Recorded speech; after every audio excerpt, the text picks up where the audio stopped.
Bonjour et bienvenue sur la solution Mon Juridique Infogreffe. Aujourd'hui, nous allons parler du module Assemblée en ligne et surtout de la façon de procéder pour réaliser une assemblée générale sur notre solution. Donc la première étape, c'est bien sûr d'aller sur une des sociétés de votre portefeuille et bien entendu sur la société pour laquelle vous souhaitez préparer et gérer une assemblée générale. Une fois que vous êtes dessus, cliquez sur l'onglet Assemblée.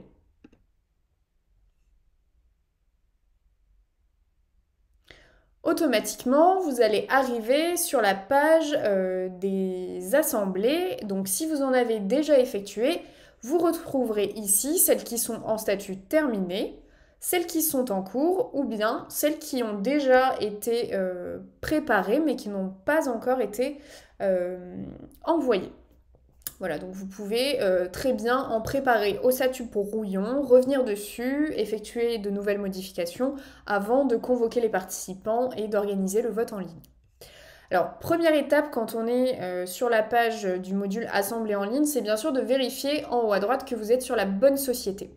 Donc vous aurez un menu déroulant qui vous indiquera quelles sont les sociétés présentes sur votre portefeuille. Veillez à bien sélectionner la bonne. La deuxième étape, c'est de réfléchir à la forme que vous souhaitez donner aux convocations pour les participants. En effet, chez Mon Juridique Infogreffe, nous avons 3 modes de convocation. Le premier, c'est un email gratuit, donc ça ne vous débitera pas de crédit particulier. Attention, si vous avez beaucoup de participants à convoquer, je vous invite à leur communiquer l'adresse expéditrice des convocations, qui est l'adresse noreply@monjuridiqueinfogreffe.fr, afin qu'ils puissent bien sûr être attentifs aux mails reçus dans leur boîte mail, éventuellement voir avec leurs équipes informatiques pour programmer leur serveur afin qu'ils considèrent cette adresse mail expéditrice comme expéditeur de confiance et que le mail ne tombe pas dans les spams. Bon, ça, c'est une chose qui est récurrente quand vous recevez un mail d'une adresse expéditrice que vous n'avez, avec laquelle vous n'avez jamais communiqué. Donc, c'est un problème qui est très facilement résolvable et qui vous permettra de prendre de l'avance et de vous assurer que votre AG se déroule au mieux. Voilà. J'en profite également pour vous indiquer que si vous avez plusieurs participants, il est essentiel de veiller à avoir les bonnes adresses mail pour les bonnes personnes. Hein. Ça, c'est vraiment la base d'une assemblée en ligne bien tenue. Alors, je parlais des formes de convocation. Eh bien, en cliquant sur la petite roue de paramétrage, vous allez pouvoir prendre des dispositions si vous souhaitez convoquer les participants avec un envoi recommandé électronique ou de la lettre recommandée électronique. Et donc pour ces deux types d'envois, tout se fera via notre prestataire AR24 qui est spécialisé dans les envois dématérialisés de convocation avec des formats de sécurité plus importants qui vous permettent d'avoir une preuve d'envoi et de réception de la convocation. Voilà, donc il faut bien penser à aller sur la petite roue de paramétrage pour aller configurer votre compte AR24 et également acheter des crédits de RE ou de LRE sur notre marketplace en cliquant sur acheter des crédits. Une fois que tout cela est bien paramétré, eh bien, je vous invite à cliquer sur le bouton nouveau. Donc ici, vous allez vous laisser guider sur les informations qui vous sont demandées. Donc vous cliquez sur commencer. Ici, vous allez nommer votre assemblée. Donc attention, c'est un nom qui sera visible dans le template de convocation. Donc veillez à ce qu'il soit suffisamment précis et explicatif.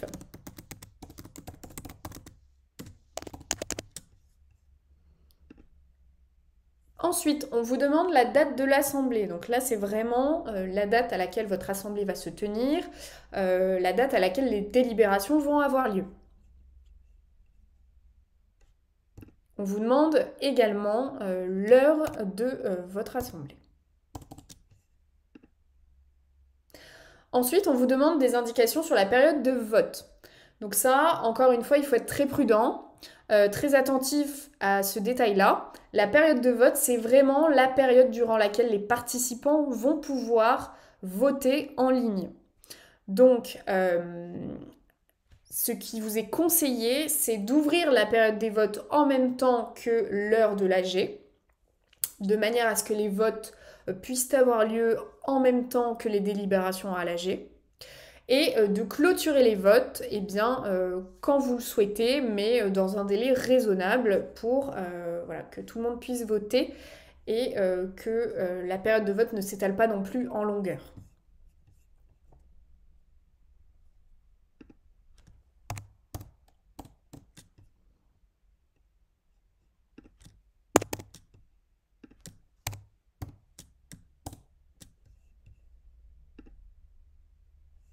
Ici, on vous demande le lieu de l'assemblée. Alors, si l'assemblée se passe en présentiel, vous pouvez très bien taper une adresse postale.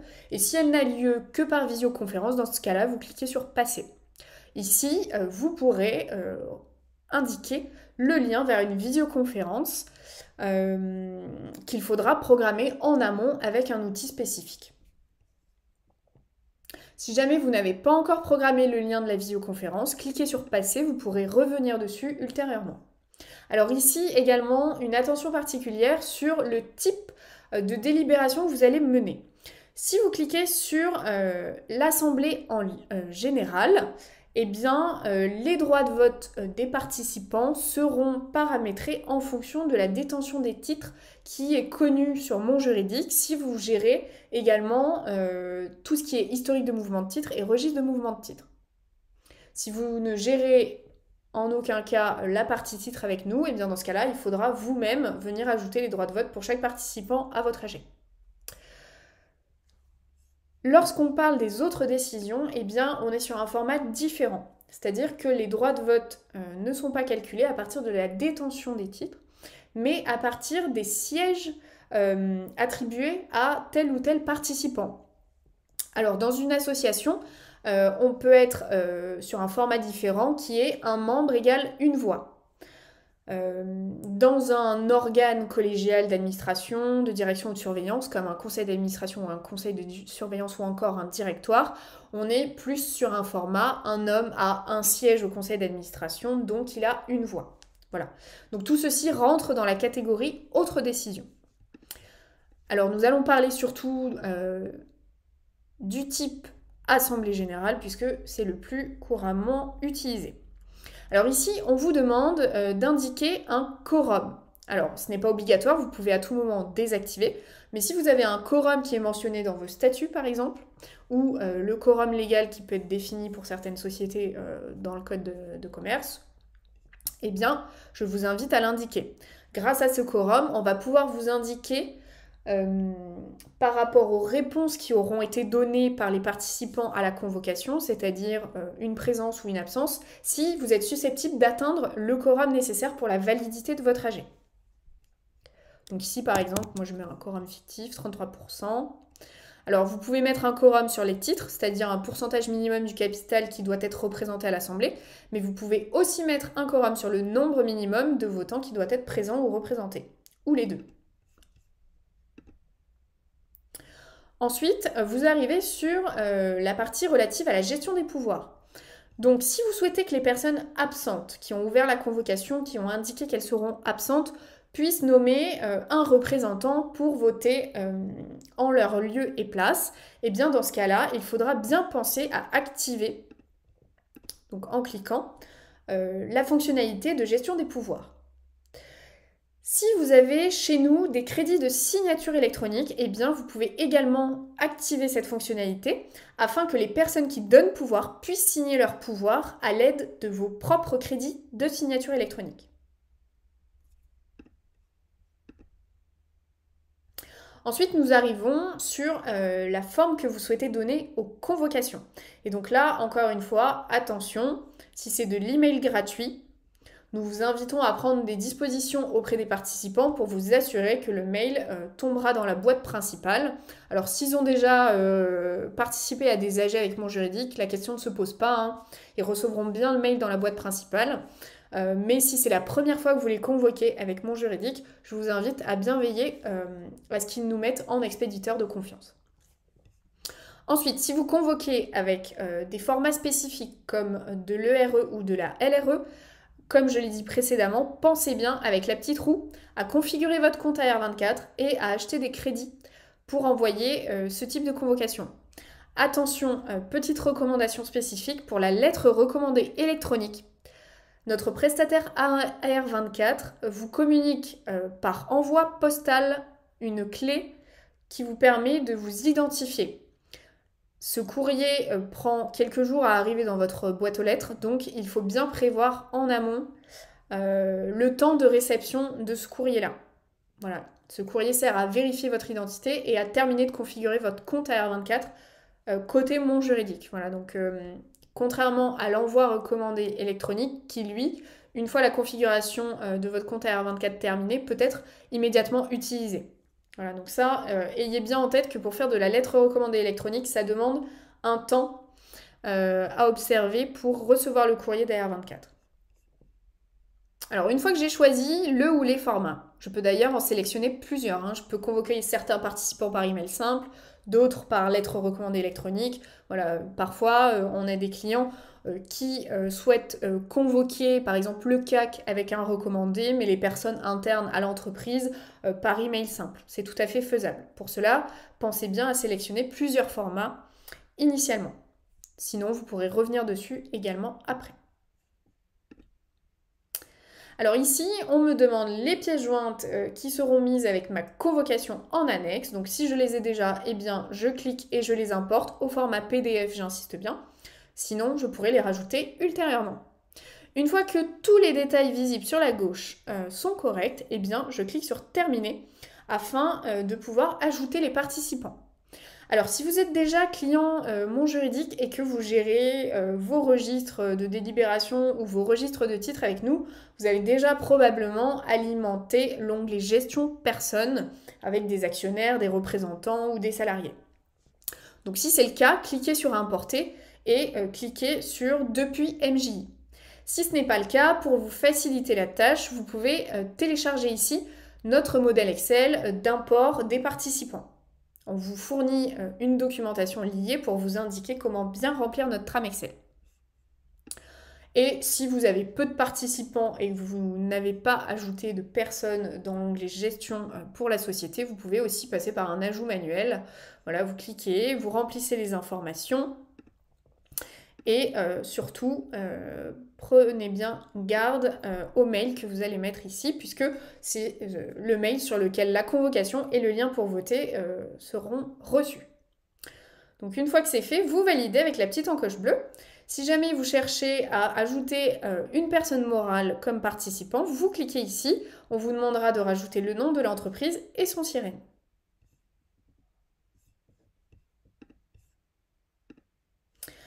Alors si je clique sur la case information, je pourrais également rajouter l'adresse postale et le numéro de téléphone de mon participant. Attention, toujours veiller à cliquer sur la case droit de vote pour saisir les droits de vote afférents à chaque participant. Donc si vous avez importé depuis Mon Juridique, on va vous proposer des droits de vote ici. Donc si vous avez des titres détenus en pleine propriété, vous aurez un nombre qui sera face à pleine propriété. S'il y a des démembrements de titres, vous aurez également des droits de vote calculés pour la nue propriété ou l'usufruit. Je vous invite à toujours vérifier cette étape-là pour vous assurer que les droits de vote correspondent bien à ceux que détient chaque participant. Alors comme vous pouvez le voir, hein, quand un participant est en statut brouillon, j'ai une petite pastille orange et quand il est validé, ma pastille devient verte. Si j'ai une erreur, la pastille sera rouge. Alors si je sais déjà qu'un participant sera absent, il me l'a dit, on a déjà parlé ensemble de l'Assemblée Générale, etc., et qu'il va se faire représenter par quelqu'un dont j'ai déjà connaissance, eh bien je clique sur la colonne représentant et je pourrai ajouter quelqu'un qui recevra la convocation également et qui votera à sa place. Voilà. Sinon, vous pourrez le faire ultérieurement. Alors, une fois que c'est bon, je clique sur Suivant et j'arrive sur l'étape des résolutions. Donc ici, ça vous permet de saisir directement en ligne ou de copier-coller les résolutions du projet qui va être soumis au vote. Donc par exemple,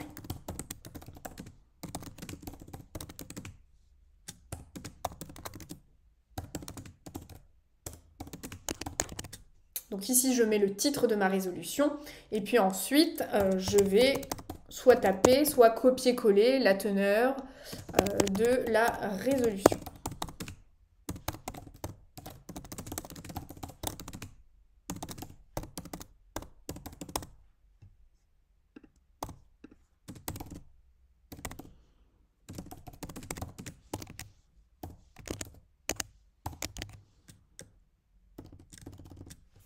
Voilà. Alors, bien sûr, je peux ajouter autant de résolutions que souhaité, ou supprimer si jamais je me suis trompée. Ce qu'il est important de savoir, c'est qu'à ce stade, vous pouvez également paramétrer par rapport aux participants que vous avez ajoutés, quel participant doit voter sur quelle résolution. Alors traditionnellement et de manière générique, tout le monde vote sur toutes les résolutions. Mais vous pouvez avoir des cas de démembrement de propriété avec des nus propriétaires et des usufruitiers qui n'ont pas à voter sur toutes les résolutions. Dans ce cas-là, vous pouvez aller sur Modifier et décocher éventuellement une personne qui n'aurait pas à voter sur cette résolution-là. Voilà. Ensuite, je clique sur Terminer et j'arrive sur mon assemblée générale au format brouillon. Alors, si j'ai des informations à modifier, eh bien je vais tout de suite dans Gestion. Ici, je peux revenir sur le nom de mon assemblée, sa date, son heure, l'ouverture et la clôture du vote, rajouter une adresse postale, mettre le lien vers la visioconférence, changer mon quorum, réajuster la gestion des pouvoirs, également réajuster le format des convocations à envoyer. Voilà, donc tout ça, vous pouvez venir à tout moment modifier. Alors, une fois que c'est bon, eh bien, je vais aller dans Convocation. À tout moment, dans Pièce jointe, je peux venir rajouter une pièce jointe que j'ai oublié d'envoyer aux participants. Dès que les participants se reconnecteront pour visualiser leur convocation, ils verront la nouvelle pièce jointe. Voilà. Et donc la première étape, moi, une fois que mon AG est terminé, ça va être d'envoyer mes convocations. Donc je vais dans Convocation, Envoi. Ici, si jamais vous n'avez pas paramétré votre compte AR24 et que vous n'avez pas acheté de crédit alors que vous souhaitez convoquer avec des ERE ou des LRE, ça va vous mettre des bannières. Voilà. Ici, vous retrouverez la liste de tous vos participants. Vous pourrez en désélectionner certains ou tous et venir choisir pour chacun quel est le type d'envoi que vous souhaitez effectuer. Voilà, donc moi, on ne me propose que de l'email simple parce que je n'ai pas configuré mon compte AR24 pour envoyer des ERE ou des LRE. Mais si votre compte est configuré, que vous avez des crédits et que vous avez sélectionné ce format-là dans Gestion, eh bien vous pourrez, à l'aide du menu déroulant, choisir le type d'envoi pour tel participant. Alors, une fois que vous avez sélectionné les personnes à convoquer, cliquez en haut sur Continuer. Ici, vous allez arriver sur la page pour pouvoir paramétrer votre template de convocation. Donc ça, ce sera visible dans le mail reçu par le participant au titre de sa convocation.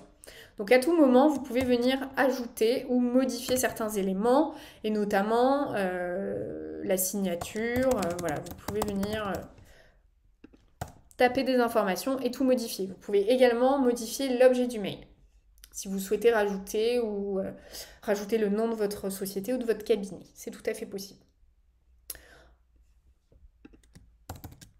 Ensuite, une fois que mon template est prêt, je clique sur Envoyer et le mail part aux participants. Automatiquement, j'arrive dans ma liste de participants qui m'indique quelles sont les personnes convoquées. Et donc, c'est également dans la liste des participants que vous viendrez pour voir quels sont les participants qui ont déjà répondu présent ou ceux qui ont déjà répondu qu'ils seraient absents. Si vous avez besoin de reconvoquer ponctuellement un participant, eh bien vous viendrez dans cette liste, vous cliquerez sur le participant et ici, vous cliquerez sur Convoquer par email. À tout moment, vous pouvez venir sur le participant pour modifier des informations. Et très important, si c'est une personne qui doit être convoquée mais qui n'a pas le droit de voter, par exemple un commissaire aux comptes, c'est également à cet endroit-là, donc participant liste en cliquant sur la personne, que vous viendrez décocher la possibilité de voter pour cette personne. Si vous envoyez des convocations par envoi recommandé électronique ou lettre recommandée électronique, vous viendrez ici sur le participant, dans la partie activité, pour collecter ou retrouver les preuves d'envoi, de réception. Et vous retrouverez également à cet endroit-là le pouvoir donné par la personne si elle s'est déclarée absente. Suite aux réponses données par les participants, ici, le quorum prédictionnel pourra commencer à se remplir. Donc, ceux qui auront déclaré être présents seront comptabilisés. Ceux qui sont déclarés comme absents ne le seront pas. Mais s'ils ont indiqué un représentant, on calculera quand même les droits de vote les concernant puisque quelqu'un votera à leur place. Donc une fois qu'un participant a répondu présent, eh bien, comme je vous l'ai indiqué, vous allez tout de suite voir dans la liste des participants que la personne est présente ou absente. Voilà.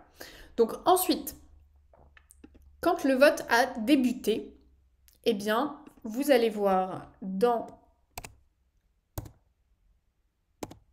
le tableau de bord que le vote est ouvert. Donc ici, vous voyez que la période de vote a débuté. Et donc, vous pouvez envoyer le mail pour que les gens puissent voter ou copier-coller le lien pour leur fournir si besoin. Donc je clique sur envoyer le mail. Voilà, donc mon mail a été envoyé aux participants de mon assemblée. Donc je vais aller voir ce que cela donne du côté de mon participant. Alors bien sûr, en cliquant ici, il peut retrouver un mode opératoire pour procéder au vote et à la convocation. C'est une aide qu'on fournit aux actionnaires.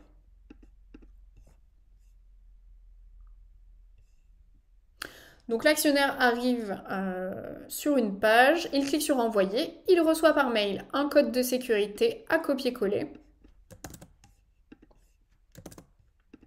Et il clique sur envoyer afin d'arriver sur son espace. Donc quand le vote est ouvert, on lui demande de saisir son nom et son prénom et d'effectuer une signature. Donc cette signature est gratuite, elle est reprise pour la feuille de présence.